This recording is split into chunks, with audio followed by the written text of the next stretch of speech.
Okay, so before today's video, I've got to say one little religious screening note. So as a Muslim, I must state that in this video, Muslims are not allowed to wear things that symbolize stuff of other religions. So like necklaces with crosses or just anything else. So like earrings that have crosses on them, as well as just anything else that symbolizes any other religion as a Muslim. Now let's talk about how I would have done John Cena's final year differently. Back in March of 2023, I was just scrolling through YouTube on the train on the way to uni, and I came across a segment for SmackDown where Jey confronted Sami after the events of the Royal Rumble. During that time, mullets were also coming back into style. I've never been a fan of them, but after this SmackDown segment, Jey had my mind changed pretty quickly. By this point, Jey had definitely made a name for himself. The entire Bloodline saga from 2020 to 2023 was about him. Even in the moments where he took the back seat and Roman Reigns was up front, the crowd had always had their eyes on Jey. And I know I definitely wasn't the only one that finally wanted to see him beat Roman Reigns. But his story was never about titles or championships. It takes a lot more than just a belt to be seen as the face of wrestling. You needed to win the crowd. That's what every babyface has done leading up to this point. And throughout all the emotional abuse scenes from Roman Reigns, Jey was definitely winning the crowd's sympathy. Sure, we cheered for him whenever he got a shot at a title, because we wanted him to win it. But the truth was, at the end of the day, he had to get away from the bloodline. The key to happiness in his story, well, it was never going to be found in a title. He had to leave all of those that should have been better to him. That's why in this case, Roman has been a heel this whole time. There's a reason why the crowd cheered when he said he was leaving WWE. After this point, the bloodline couldn't butcher him anymore. He was finally free of the tyranny. And if you're a Roman hater like I was, you would have been happy since Roman didn't have that extra man to defend him in his own matches, like he constantly relied on them every time to come out and help him. The story was never about him becoming a champion. As much as we wanted that, we had to understand there was a lot more to Jey's happiness than just winning titles. It was breaking free from all the bad things in life. You know when they say money isn't everything? Well, in this case, those titles, they were nothing.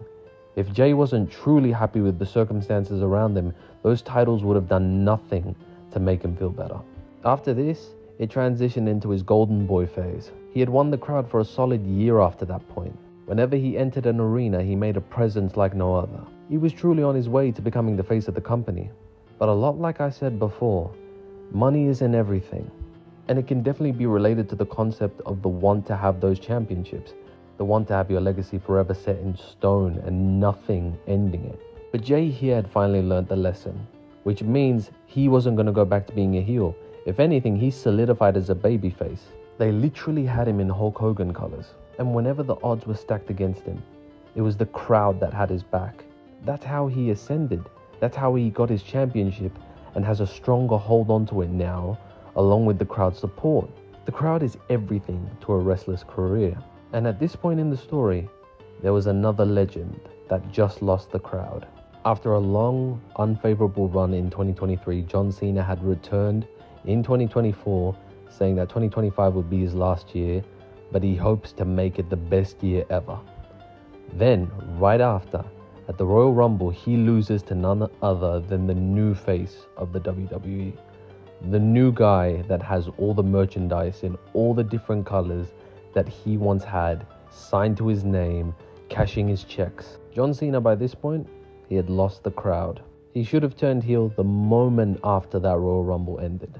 For the man who destroyed his hopes of making that last year great, he was the next legend in the storybooks. He was the up-and-coming golden boy. And everything that Cena said throughout his heel arc in 2025, it would have been validated if this is where they fixated the story.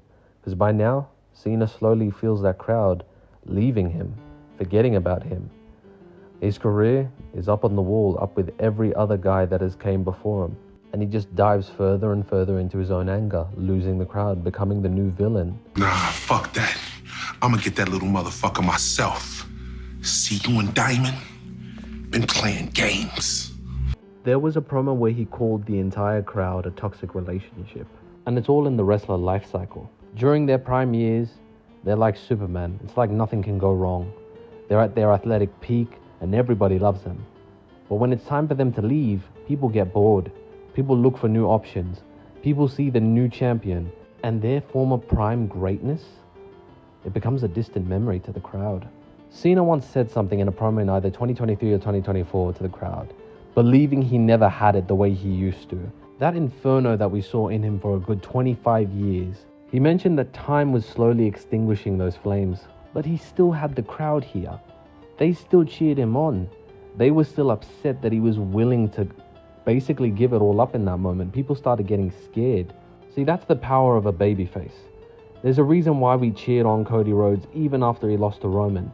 We still wanted him to win because the crowd had his back. He never lost the crowd. I'll see you on Monday fucking night! I'll see you on Monday fucking night! And with Roman Reigns being the heel, Cody Rhodes was the babyface that the crowd grew to love and support. Fuck off, nigga! Every single KFC-loving, watermelon-sucking niggas around the world are looking up to me, not you, nigga. And the promos and the event itself, well, it was the best writing coming out of the Triple H era in wrestling. Nigga, shut the fuck up. No! How dare you say the N-word, nigga? I can say whatever I want. My daddy is a real nigga. I like KFC like a nigga. I love watermelons like a nigga. Heck, I even have the package of a nigga. Bullshit! I love niggas more than you. I love KFC more than you. I love watermelon more than you. And I love BBCs. Maybe I'm more of a nigga than you are. I still remember the computing lecture that I was in. Safe to say I was never focused in that class. All I was thinking about was who was going to win. Niggas, collide the ghost. Cody, Raheem Rhodes, and Freaky Rollins versus the tribal nigga and the cock for the sacred N-word pass. Anyway, my bad. I got a little sidetracked. But yes, like said before, the crowd truly did make or break your time in WWE. And when Cena betrayed Cody Rhodes, a lot of hearts were broken on that night. The heel arc in Cena's final year would have actually been a heartbreaking story and a good story if they focused on the man that destroyed his hopes for ending his career on a high note. In my retelling of it, Cody Rhodes being betrayed and humiliated can still happen. I mean, it definitely sent shockwaves throughout social media, and that's the perfect way to begin the story of a legendary hero turned villain. Cena basically could have worked up his way throughout the entire WWE roster, beating everyone that Jey Uso has ever beaten in brutal fashion. Larry, what the hell are you doing? Larry! Larry, you can't just... Oh, Larry! Oh, are you all right? How dare... Larry!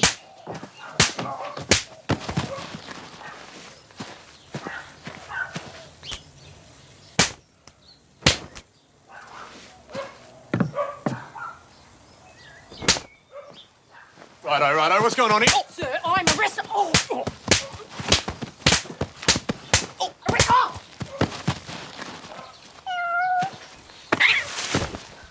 The Slap, Part 2, coming soon to Fox. Ow, what the?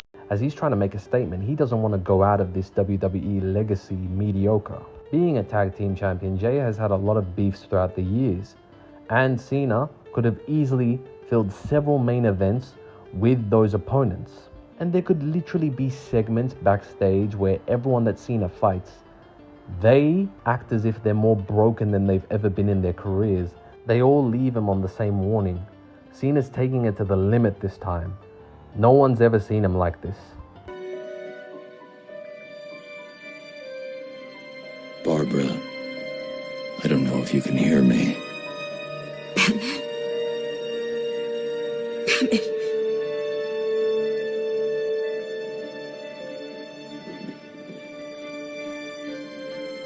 He took Dad. Oh, God. I remember. Barbara, take it easy. It's okay. No, it's not okay. He's taking it to the limit this time. You didn't see his eyes. He said he wanted to prove a point. Said Dad was top of the bill. What's he gonna do? What's he gonna do to my father? I know Gunther was like the last person Cena ever fought. He should have been in this list of people that Cena did beat on the way to the rematch with Jey. And if the fight with Gunther is a brutal display of power and dominance, Cena can definitely make a name for himself here.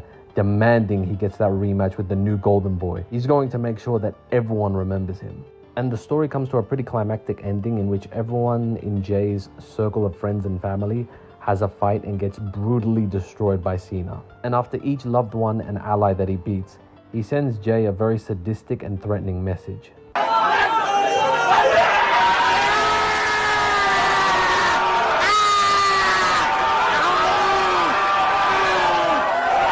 I'm coming! Tell him I'm coming!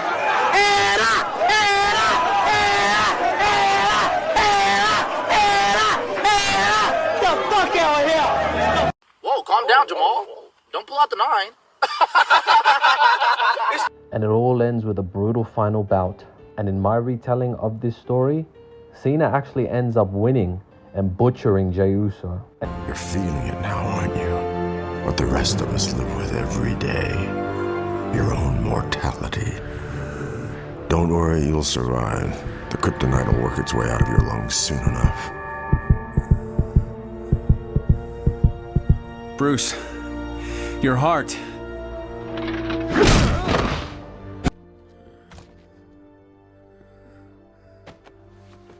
But I didn't have to go easy on you. A different binding agent, a stronger mix. I want you to remember that. I wanted to remind you to stay out of my way. In all the years to come, in your most private moments, I want you to remember the one man who beat you. And in my retelling, even after Jey Uso's down, Cena keeps beating him again and again and again, even though the ref has told him to stop. And in this case, Cena may have won the fight, but he has officially lost the crowd, as they begin to boo him for butchering the new champion, the new Golden Boy that Cena no longer is. They can literally have a teaser segment backstage where Cena calls Jey and leaves him a threatening, ominous message. And I'm just glad I finally figured out the truth. The truth, huh? And what's that? You're just a really weak person. You're weak when it comes to Jade. Pathetic when it comes to Quinn. Mom. But your biggest weakness is yourself. I pray I never end up like you. You won't. Know how I know that? 'Cause tomorrow night you die, sport. Tomorrow night, I kill you.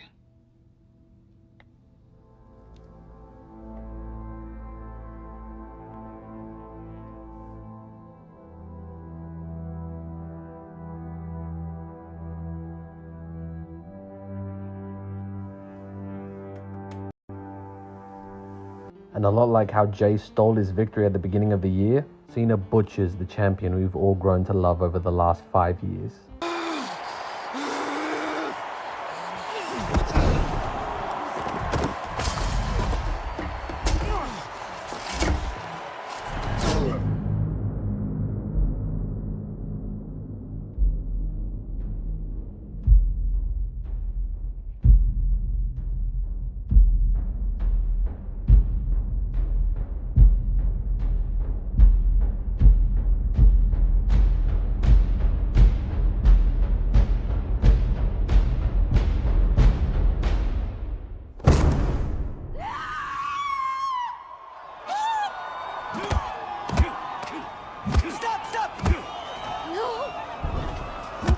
He's blocking the referee. Hey!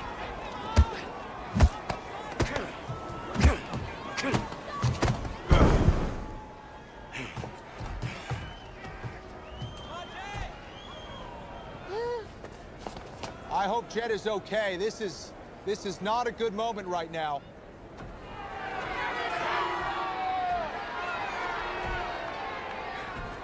We see very little movement from Jet right now. Jet, get up, man. Get up.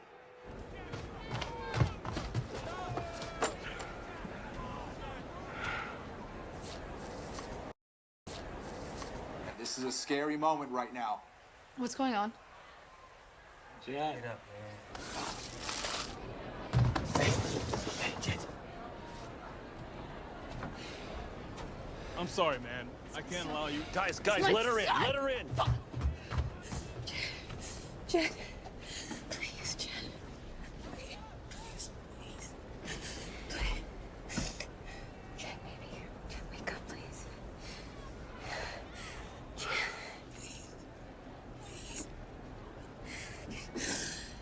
His eyes must be... Hey.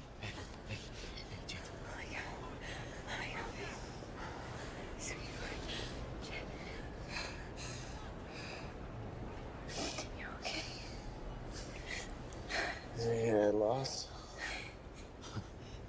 Can we get a stretcher, please? Hey, Jet. We cannot take any risk. No, please, I'm okay. Stretcher! Mom, I'm fine, tell him. I'm fine. Mom, please. Mom, okay.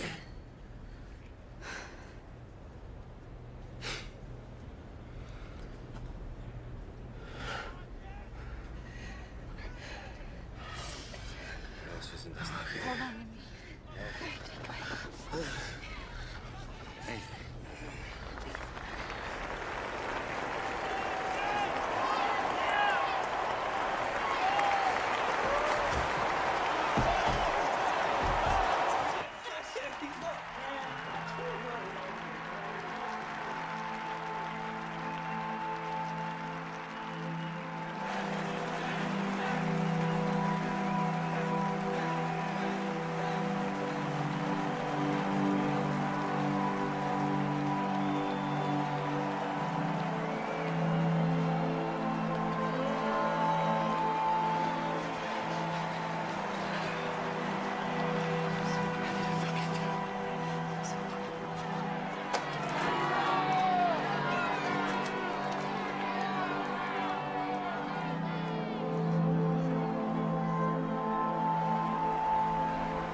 Cena may have won the fight.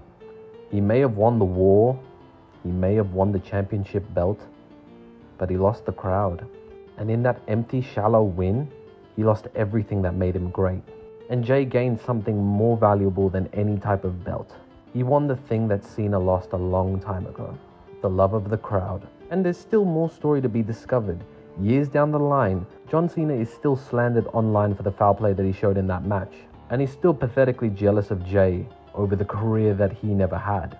Especially due to the love Jey is getting, due to the fact that he's willing to pass down the torch with a lot of sportsmanship. But Jey as well, he's had a rough patch since the crowd is starting to forget him. He needs to make one last final statement. So, now that it's 1-1, you can have one last grudge match between them. You made me wait 30 years to prove to the world I can kick your ass, and that's what I'm gonna do. I'm gonna kick your ass. You're gonna move on. What, move on? Now that you got hurt, you want me to move on? How do you live with yourself knowing that we tied?